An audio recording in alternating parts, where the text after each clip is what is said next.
సగద నిస నిస మగస సగద నిస నిస మగస పరిశుద్ధుడు పరిశుద్ధుడు. గట్టిగా చెప్పట్లు. ఆమేన్. సగమద గమదని మదనిస గమసగ మగసని రసనిద. మీ అందరికీ యేసుక్రీస్తు నామములో వందనామములు తెలియజేస్తున్నాం. మరి ఈరోజు దేవుని వాక్యాన్ని కొన్ని నిమిషాలు ధ్యానం చేసుకుందాం. మరి ఈ సమయంలో మత్తయి సువార్త 6వ అధ్యాయం 6వ వచనం. మరి ఇక్కడ వ్యక్తిగత ప్రార్థన జీవితం గురించి కొన్ని మాటలు ధ్యానం చేసుకుందాం. 6వ వచనం, నీవు ప్రార్థన చేయనప్పుడు నీ గదిలోనికి వెళ్ళి తలుపు వేసి రహస్యమందున నీ తండ్రికి ప్రార్థన చేయము, అప్పుడు రహస్యమందు చూసు నీ తండ్రి నీకు ప్రతిఫలమిచ్చును. హల్లెలూయా. కాబట్టి ఇక్కడ యేసుక్రీస్తు మరి చెప్పే విషయం ఏంటంటే ఒక వ్యక్తిగతంగా ప్రార్థన. నీవు అంటే ఒక్కడే వ్యక్తిగత ప్రార్థన గురించి కొన్ని మాటలు చెప్తా ఉన్నాడు. ఈనాడు చాలామంది వ్యక్తిగతంగా ప్రార్థన చేయడం మర్చిపోతాను. కొన్ని రోజులు చేస్తాను వ్యక్తిగత ప్రార్థన, మళ్ళీ క్రమక్రమంగా మామూలు స్థితికి వచ్చేస్తాను. అందుకే ఇక్కడ నీవు ప్రార్థన చేయనప్పుడు నీ గదిలోనికి వెళ్ళి తలుపు వేసుకొని రహస్యమందు చూసు నీ తండ్రికి ప్రార్థన చేయము, అప్పుడు రహస్యమందు చూసు నీ తండ్రి నీకు ప్రతిఫలం ఇచ్చును. కాబట్టి మరి బైబిల్లో చాలామంది వ్యక్తిగతంగా ప్రార్థన చేస్తే ప్రతిఫలం పొందిన వాళ్ళు ఉన్నారు. అందులో మరి ఈ మాట చెప్పిన యేసుక్రీస్తుని మనం చూద్దాం. లూకాసు సువార్త 9వ అధ్యాయం 18వ వచనంలో అక్కడ ఏమున్నదంటే ఆయన ఒకప్పుడు ఒంటరిగా ఉండి ప్రార్థన చేయుచుండెను అని రాసినాడు. అక్కడ యేసుక్రీస్తు మరి కొంత సమయానికి శిలువలోకి వెళ్ళే ముందు కూడా ఆయన శిష్యులను తీసుకొని కొంత దూరం వెళ్ళి రాతి వేత కొంచెం దూరం వెళ్ళి వ్యక్తిగతంగా తండ్రి ఈ గిన్నె నా యొద్ద నుండి తీసివేయి అని వ్యక్తిగతంగా ప్రార్థన చేసినట్టు దేవుని వాక్యం ఉన్నది.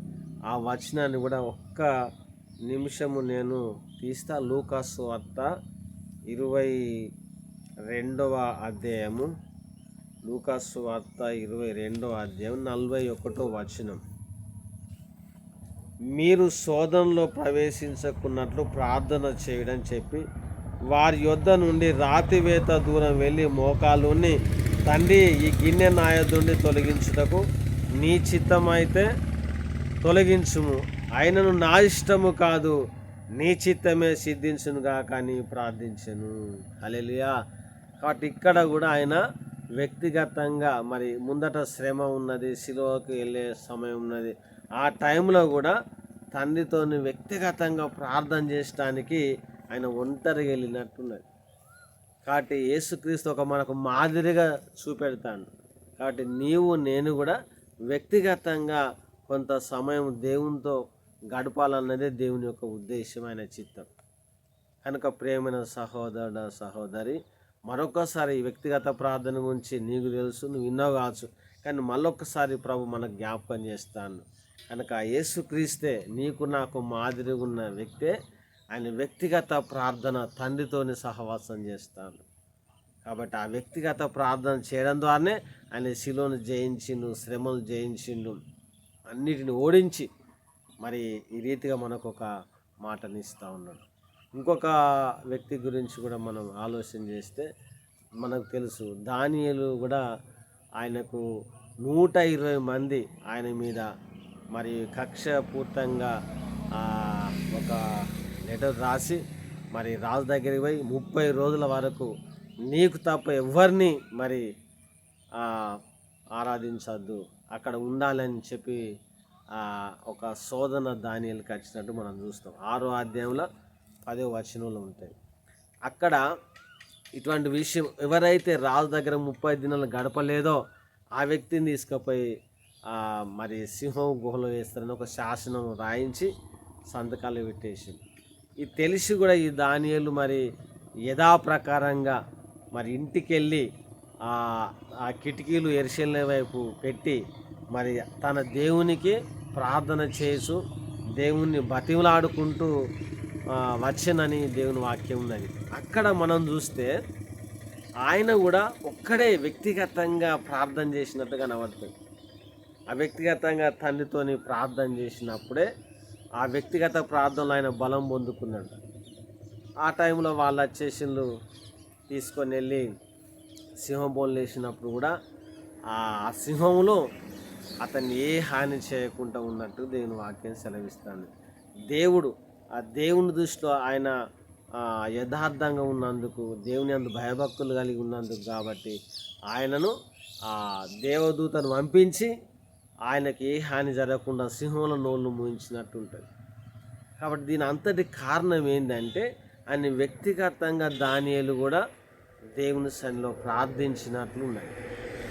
అటు వ్యక్తిగత ప్రార్థన ద్వారానే అన్నిటిని జయించింది. కాబట్టి అందుకే మనకు మాదిరిగా వాళ్ళు రాసింది.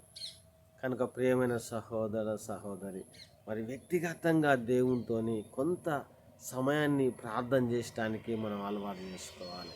మరి కొరియా దేశంలో అయితే సంఘ విశ్వాసులకు ఆయన ఇచ్చే సలహా ఏంటంటే ఆ విశ్వాసులు అయితే ఖచ్చితంగా 1 గంట ప్రార్థన చేయాలన్నట.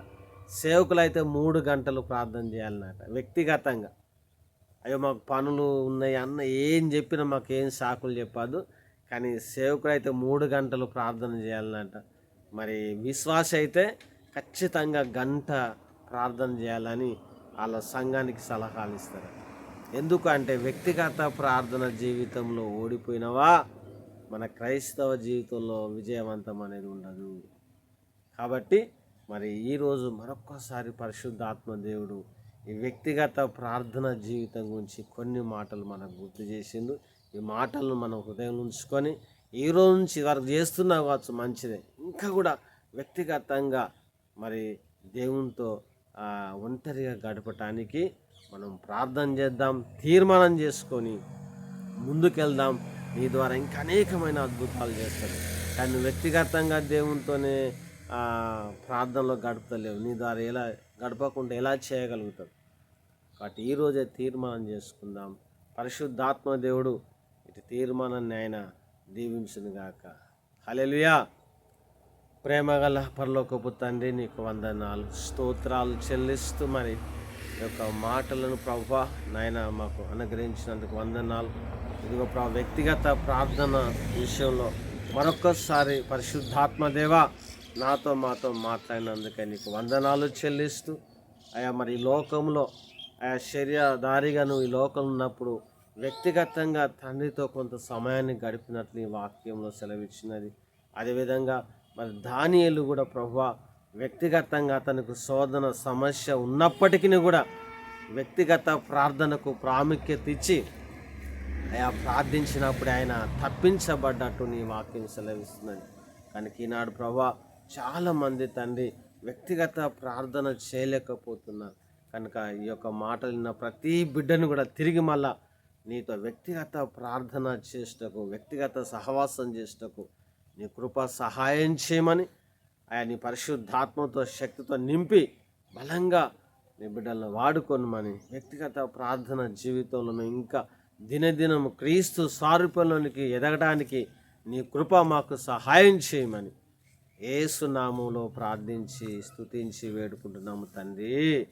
Amen, amen, amen.